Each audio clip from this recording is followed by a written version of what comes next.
Demon സ്ലെയറിന് season 4 ഇപ്പോൾ complete ആയി, Hashira training ആർക്ക്. എനിക്ക് ഈ സീസൺ മൊത്തത്തിലൊരു ഫെൽ ഡൗൺ ആയിട്ടാണ് തോന്നിയത് കമ്പയർഡ് ടു മറ്റ് സീസണുകളിൽ വെച്ചിട്ട്.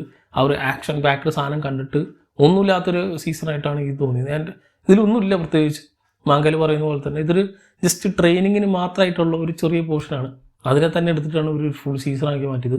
ഞാൻ കേട്ടിരുന്നു ഒരു പേജുള്ള സാധനമൊക്കെ ഒരു എപ്പിസോഡൊക്കെ മാറ്റിയിട്ടുണ്ടെന്ന്. സോ അത്രയും വലിച്ചിട്ടുള്ള സാധനമാണ്. ഒരു പ്രത്യേകിച്ച് ഒന്നുമില്ല ഇതിൽ. ആൻഡ് ഇതൊരു അടുത്ത സീസണിലേക്കുള്ള, അടുത്ത ആർക്കിലേക്കുള്ള, അല്ലെങ്കിൽ ആ ഒരു എൻഡിങ്ങിലേക്കുള്ള ഒരു വലിയ ബിൽഡപ്പ് മാത്രമാണ് ഇതിലുള്ളത്.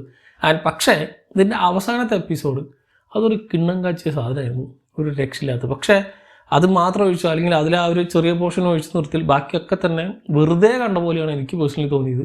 ഒന്നാമത് എനിക്ക് സാധാരണ ഈ സീസണുകളിലോ ആർക്കിലോ വരുന്ന ഇടയിലുള്ള ട്രെയിനിങ് അതേ എനിക്കിഷ്ടമല്ല.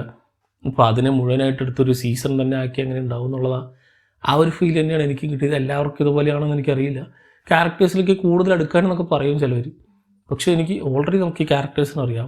ചെറിയ ചെറിയ കുറച്ച് ട്രാൻസ്ഫോർമേഷൻ, ഇപ്പോൾ സെനിറ്റ്സിൻ്റെ ചെറിയൊരു ട്രാൻസ്ഫോർമേഷൻ ഉണ്ട്, അല്ലെങ്കിൽ ടാഞ്ചറോടെ ഒരു പവറപ്പ് ഉണ്ടാവും.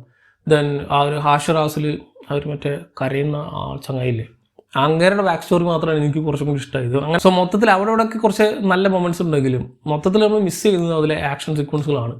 ആൻഡ് പക്ഷേ അവസാനം കൊണ്ട് ആ ഒരു മുസാൻ്റെ എൻട്രി, അത് കഴിഞ്ഞ് ഞാൻ സ്പോയിൽ ചെയ്യുന്നില്ല, അവർ ഇൻഫിനിറ്റി കാസിലേക്ക് ഇവർ പോകുന്ന ആ ഒരു സീക്വൻസ്, അത് സെറ്റ് സാധനം. അവിടെ എടുത്തിട്ടുള്ള ഇതിനു മുമ്പ് പല സമയത്ത് ഇവർ ചെയ്തിട്ടുള്ള പോലെ 3D ആണോ 2D ആണോ, ഇതെന്ത് തേങ്ങയാണെന്ന് പോലും മനസ്സിലാവാത്ത രീതിയിലുള്ള കുറേ ആനിമേഷൻ ഉണ്ട് ഇതിൽ.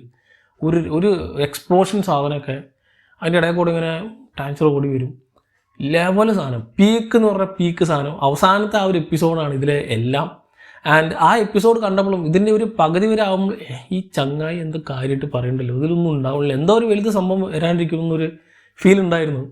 പക്ഷേ അവസാനത്തെ ആ സാധനം അത് ഞെട്ടിച്ച് കളഞ്ഞ്, ആ ക്യാരക്ടർ ഞെട്ടിയ പോലെ തന്നെ നമ്മളും ഞെട്ടും. ഒരു രക്ഷയില്ലാത്ത ബിൽഡപ്പ്. ആൻഡ് അടുത്ത സീസൺ, അത് സീസണില്ല, 3 സിനിമയായിട്ടാണ് ഇവർ ഒരു 3 പാർട്ട് ട്രയോളജി മൂവി ആയിട്ടാണ് ഇത് കംപ്ലീറ്റ് ചെയ്യാൻ പോകുന്നത്. ആൻഡ് ദ ഗുഡ് പാർട്ട്, ഈ ഒരു ആനിമി കംപ്ലീറ്റ് ചെയ്യുകയാണ്, തീർക്കുകയാണ്. മറ്റു വലിയ ആനിമീസിനെ പോലെ ഇതിങ്ങനെ റണ്ണായിട്ട് പോകുന്നില്ല, ഒരു പ്രോപ്പർ കംപ്ലീഷൻ ഉണ്ടെന്ന് തോന്നുന്നു. സോ ഇറങ്ങിയ അടിയാണെന്ന് തോന്നുന്നുണ്ട്. ഫുള്ള് എല്ലാം കൂടി ചറപറ യുദ്ധമായിരിക്കും. ഇതിൽ ഒരാളെ പോലും മിസ് ചെയ്തിട്ടില്ല, എല്ലാത്തിനും പിടിച്ചതിലിട്ടിട്ടുണ്ട്. ഈവൻ ആകാശത്ത് കൂടെ പറഞ്ഞ പോലെ കാക്കകളടക്കം ഇൻഫിനിറ്റി കാസ്റ്റിനുള്ളിൽ വന്നു. സോ ഇനി എന്താണ് അതിനുള്ളിൽ ചെയ്യാൻ പോകുന്നതെന്നുള്ളതാണ്. ആ കാസ്റ്റിൽ ഫസ്റ്റ് സീസണോ അല്ലെങ്കിൽ ആദ്യത്തെ സീസണുകൾ കാണിക്കുന്ന സമയത്ത് തന്നെ ഗംഭീരമായിരുന്നു. ആൻഡ് ആ സൗണ്ട് ഡിസൈനും അതിനുള്ളിൽ വെച്ചിട്ടുള്ള ഒരു 3D 2D വെച്ചിട്ടുള്ള സാധനം ഒക്കെ പൊളിയാണ്. So I think next one is gonna B EPIC. പ്രത്യേകിച്ച് ആ ഒരു 3 സിനിമകൾ അതെങ്ങനെ 3ആയിട്ട് കൺവേർട്ട് ചെയ്യുന്നു, എത്ര കാലം നമ്മൾ കാത്തിരിക്കണം എന്നുള്ളതൊക്കെ ആലേക്കും മാത്രമാണ് ഒരു വിഷമം. പക്ഷേ തിയേറ്ററിക്കലേക്ക് ഒരു പക്ഷേ നമുക്ക് കാണാൻ പറ്റുമായിരിക്കും. ആൻഡ് പലരും പറഞ്ഞു കേട്ടിരുന്നു ഇതൊരു 100 ചാപ്റ്റേഴ്സൊക്കെ ഉണ്ട്, അതൊക്കെ എങ്ങനെയാണ് ഇനി 3 സിനിമയ്ക്കുള്ളിൽ കൺസൈസ് ചെയ്യുക എന്നുള്ളതൊക്കെ. പക്ഷേ മുഗാൻ ട്രെയിനൊക്കെ അടിപൊളിയായിട്ട് ചെയ്തവർക്ക് ഒരു പക്ഷേ ഗംഭീരമായിട്ട് ഇതും ചെയ്യാൻ സാധിക്കും. അതൊക്കെ കമ്പയർഡ് ടു ആനിമി അല്ലെങ്കിൽ കമ്പയർഡ് ടു ആ ഒരു ഫുൾ ലെങ്ത് സീരീസ് വൈസ് നോക്കുമ്പോൾ ആ ഒരു സിനിമയിൽ കൺസൈസ് ആയിട്ട് വേണ്ട പോയിൻറ്റ്സൊക്കെ വെച്ച് അടിപൊളിയായിട്ട് ചെയ്തിരുന്നു. അതുപോലെ തന്നെ ഇവർക്ക് ചെയ്യാൻ പറ്റും എന്നുള്ളത് ഉറപ്പാണ്. സോ അത് കഴിഞ്ഞാൽ this will be one of the best anime adaptations എന്ന് പറയപ്പെടും എന്നുള്ളത് തീർച്ചയാണ്. അവർ 3 സിനിമകളും കൂടി കഴിഞ്ഞ് കഴിഞ്ഞാൽ എന്നുള്ള ഉറപ്പാണ്. സോ ഈ ഒരു സീസൺ മൊത്തത്തിൽ എനിക്ക് വലിയ കാര്യമായിട്ട് തോന്നിയില്ല. പക്ഷേ അടുത്ത സീസണിലേക്കുള്ള ഒരു വലിയ ബിൽഡപ്പായിട്ട് തോന്നി.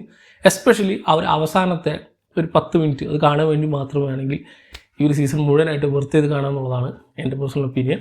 അല്ലാതെ നോക്കുകയാണെങ്കിൽ ഒരു ആക്ഷൻ സീക്വൻസുകളുടെ അഭാവം എന്നെ നല്ല രീതിയിൽ എഫക്റ്റ് ചെയ്തു. So I M waiting for the next. എന്താണ് ഈ ഒരു ആനിമിയുടെ ഈ ഒരു സീസൺ അല്ലെങ്കിൽ ഹാഷിറ ട്രെയിനിങ്ങുകാർക്ക് കണ്ട നിങ്ങളുടെ അഭിപ്രായം എന്നുള്ളത് താഴെ കമൻറ്റ് ചെയ്യാം. ആൻഡ് മാങ്ക വായിക്കണമെന്നുണ്ട്. കാരണം ഇപ്പോൾ ഞാൻ ബേഴ്സേക്കും ഇപ്പോൾ വാഗബോർഡിനൊക്കെ വായിച്ചുകൊണ്ടിരിക്കുന്നത്, ഇങ്ങനെ ബാക്കിയുള്ള മാങ്കാസ് വായിച്ചു തുടങ്ങിയപ്പോഴാണ് ഇതിൻ്റെ ആ ഒരു സ്പീഡ് റണ്ണും ഇതിൻ്റെ ആ ഒരു ഇൻട്രസ്റ്റിംഗ് ഫാക്ടറൊക്കെ മനസ്സിലായത്. നമ്മൾ ആനിമി കാണുന്ന പോലെ അല്ല, എത്ര വെയിറ്റ് ചെയ്യേണ്ട, ഓൾറെഡി കഴിഞ്ഞാണ്, പടപടാന്ന് നമുക്ക് വായിച്ചു തീർക്കാം. സോ എന്താണ് ഇൻഫിനിറ്റി കാസ്റ്റിൽ ആർക്ക് എന്നുള്ള ആ ഒരു മാങ്കയെ പറ്റിയുള്ള അഭിപ്രായം കൂടി താഴെ കമൻറ്റ് ബോക്സിൽ കമൻറ്റ് ചെയ്യുക. വെയിറ്റ് ചെയ്യണോ അതോ മാങ്ക വായിക്കണോ എന്നുള്ളത് കമൻറ്റ് ചെയ്യുക. മറ്റൊരു വീഡിയോയിലൂടെ വീണ്ടും കാണാം. നന്ദി.